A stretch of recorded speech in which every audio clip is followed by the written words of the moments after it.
Cabañas, AB assisted by First Officer Acosto. Our flying time is approximately 55 minutes. At this moment, please direct your attention to your smiling cabin crew, Coco, Harem, and Lex, who will demonstrate the safety features of this aircraft. Each repair seat is provided with a seatbelt to fasten push ends together.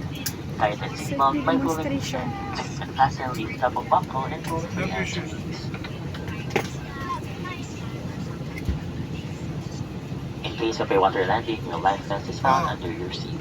Remove sharp objects from your body. The dog slip vest over the head. Chain tape around the waist and push end to buckle. Bolt tape to tighten. When outside the aircraft, bolt inflation tags to inflate vest. Manual inflation is done by means of the red chains. Blow to increase air efficiency while to release air. Light automatically eliminates once the battery is immersed in water.